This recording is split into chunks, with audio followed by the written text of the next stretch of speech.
หมายสุงคากำในคาเดมาอันเนเมียงคณะปัดคณะคู่หมอลงป่ามอกคะก้อนหนึ่งในคณะพี่น้องครับใครเล็บเห็นสภาวะในหวานในสวนในแลเนี่ยว่ามันจังฮอดแถวเมื่อตีเฮินลุงอันเล่งโวพุงตาฮอดเอาน้ำนมโวขายนั่นเย้านะคะพี่น้องครับมือยามหลังนั้นค่ะเขามามือค่ะตรงตักอุบกันอยู่นั่นค่ะเนาะพี่น้องครับโวก็จอมหนังสภาวะเขาตัวหนึ่งจี้โหตัวหนึ่งเต่าสวนสองสามตัวต่อกันเรียนอยู่ยาวนะคะพี่น้องครับมือยามหนังนั้นเจ้าโวซ้ำห้องฮึดหลาว่าคือหลาไหนห้องฮึดหลาโวค่ะพี่น้องครับโดยโดยที่เจ้าอันฮึดหลานั้นโดยลาดป้าจือโวว่าจือไหนวัดถอนจังค่ะฮึดหลาป้าจือโวว่า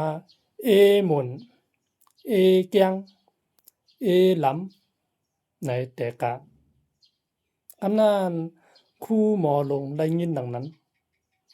มันจังถามเจ้าโวว่าโวนำตาไหนลุงเฮาเฮ็ดถือต้องจือโวไหลกูโตคะไหนนะครับเนาะคู่หมอลงถามขนาดนั้นนะคำในลุงเจ้าโวคือตอบว่าขนาดพี่น้องครับข้าเร่งดูเขาข้ารู้ข้าโหลเป้เขาแลต้องจือเขาไล่ลีๆค่ะอ้อนะคะนะ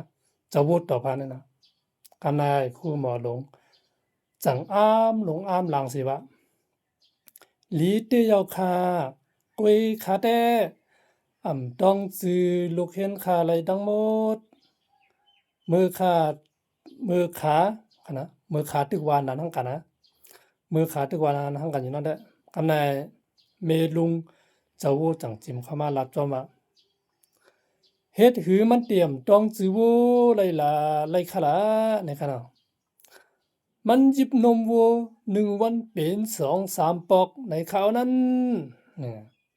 มีคิงจะวัวว่าในว่าคราวนั้นอันนี้เป็นจริงครับจองหลีทอมครับพี่น้องครับเอากำไรด่าที่มาต้องนะด่าต้องดีในโหลยิบวัน2 ปอกนะครับลุงนั้นหยิบนมวัวตาฮอดเอาน้ำนมวัวไปขนาดพี่น้องครับอย่าว่าน้ำตาฮอดเอาน้ำนมวัวค่ะพี่น้องเขาขนา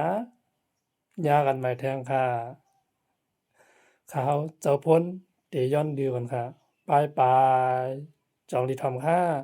อย่าลืมคอมเมนต์ปันตั้งหันถึงมาถอมอันไรมาถอมเจ้ามันค่ะนะบายบาย